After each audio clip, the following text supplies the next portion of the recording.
Hey everybody, welcome to Bluegill Legends. Back to another adventure. This time we're going on a bluegill adventure. We're gonna knock this out. Please like, share, subscribe. We're gonna crank this out real time here. No movie magic, no hidden tricks. We're just gonna get this ready to be put in a mold. So let's get started. While we're doing this, gonna have questions about the tools and what I'm using, different things. I have other videos on skinning bluegills where we go a little bit slower and this and that, but this is just the effects of us teaching and knowing what we're doing through the years. So we build a little credibility here with you folks, and like I said, we're live, we're real, authentic. We don't movie edit any of this monkey business. This is just who we are and what we do. So we're gonna knock this bluegill out right now. We're gonna take the gills out of this thing.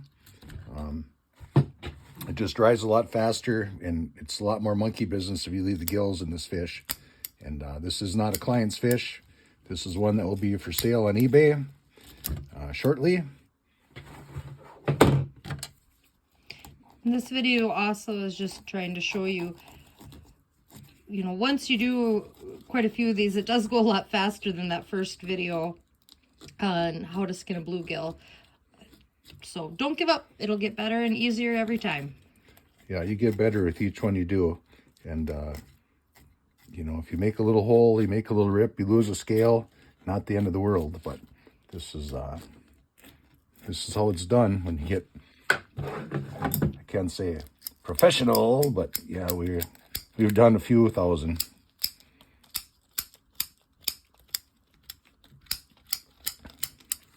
What we're doing right now is we're just taking the main carcass out of this. I use the tip of the shears against my fingers and my thumb in the back so that I know that I'm not breaking through the skin, making a hole. And what we do from there is we take our serrated shears, or our knife here. It's got a nice serrated edge on it. So you have to put a lot of pressure to pop a hole with that. We're just knocking this out as fast as we can fly here. Just if you pick a trick up from this, that's great, but this is how we roll. This is what the world of taxidermy is about if you want to make a living.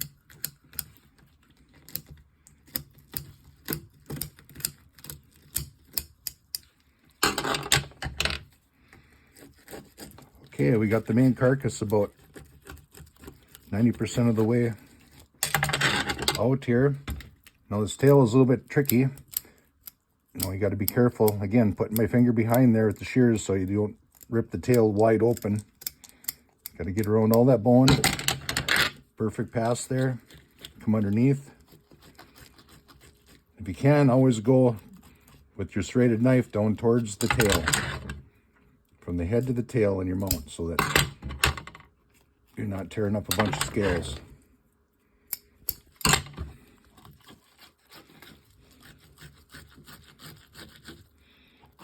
One of the reasons we're doing it this way is, it was 6 years ago or whatever it was that we did a skinning a perch in 11 minutes.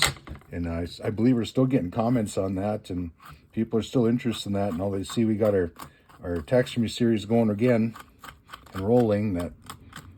So we thought, well, let's try it again, see what happens.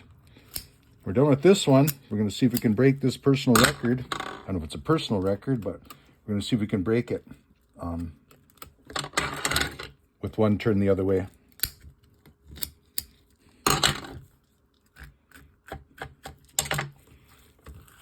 Okay, our main carcass gone. Now what we're going to do is we're going to work this main middle part of the skin here, basically.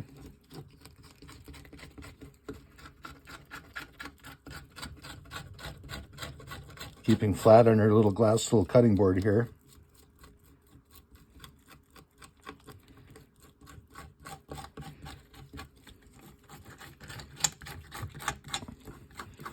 If you want to find out these tools, you can get these at basically any taxidermy supply company, and we have other videos. You want to research some of that.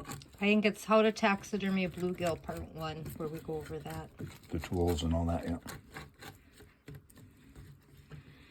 So now we're going to come up into this bony area and the pec fins.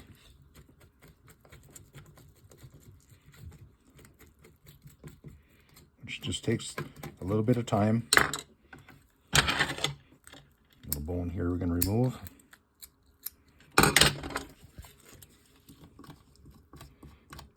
Now, if you're just learning, I mean, there's no sense getting crazy like this because you're going to destroy your fish. But like I said, we have a lot of experience, and we're just showing you some mad skills, basically.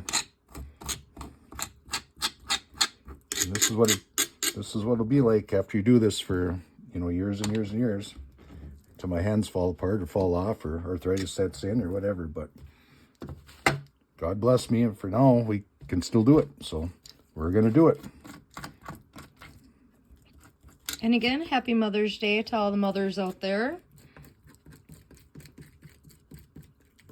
Yeah, Mother's Day, May, what is it, 10th, 11th? Yeah, 11th. May 11th, 2025. And again, when this bluegill is completed, we'll come back and we'll show you how we're going to stuff this up. And it will be for sale on eBay under 10,000_lakes_taxidermy.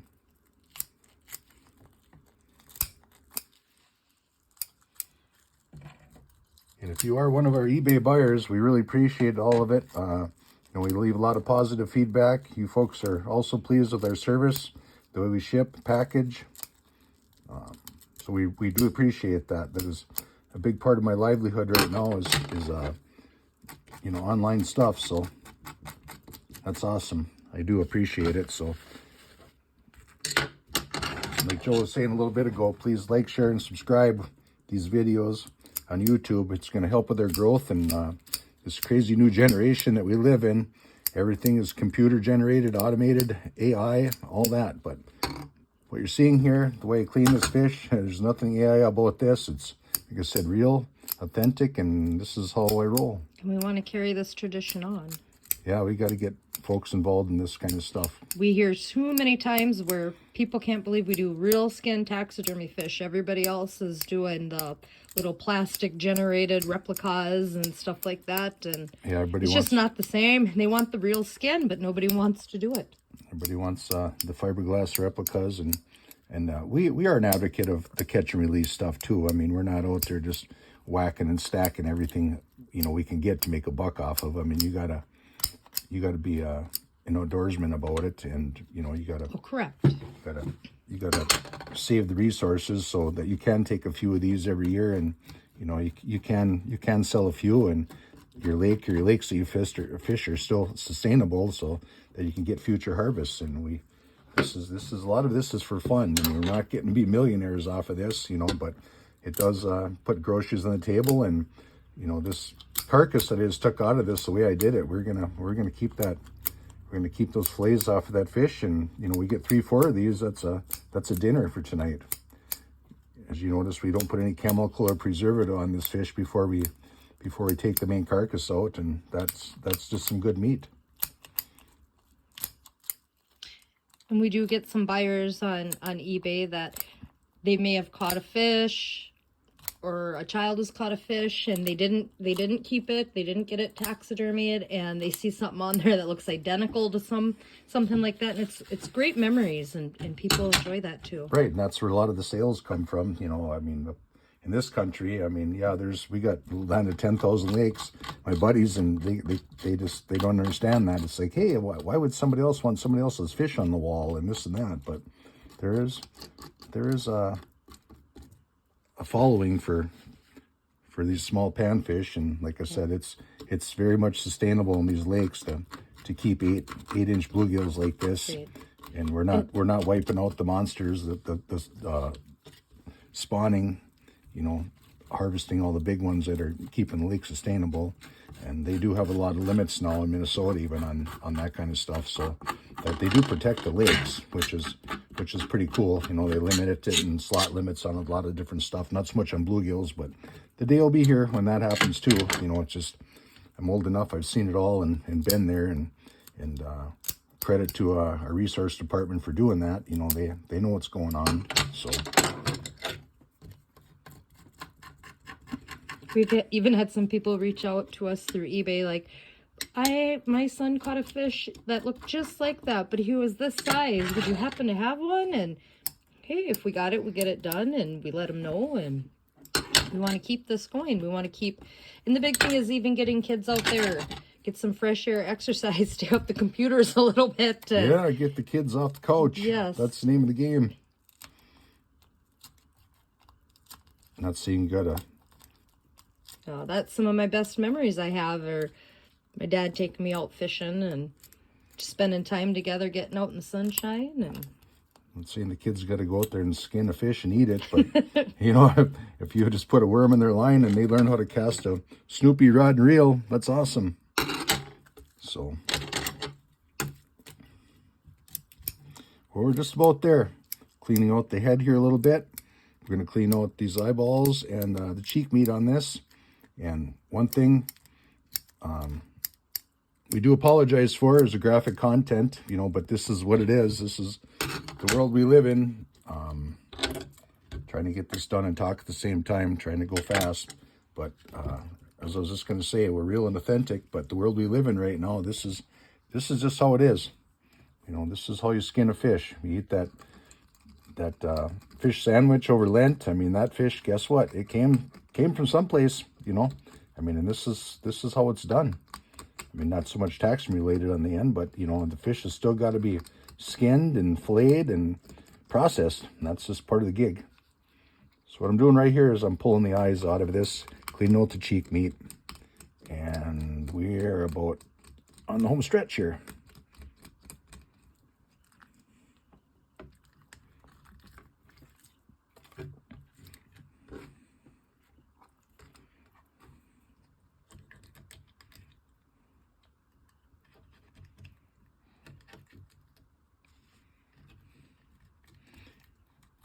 Like I said, apologies again. I know the eye part of it is kind of a little bit nasty, but you know what? That's, if you stayed with us this long, we appreciate it, and we know you're in it for the long haul. That's why I elected to do the eyes last. So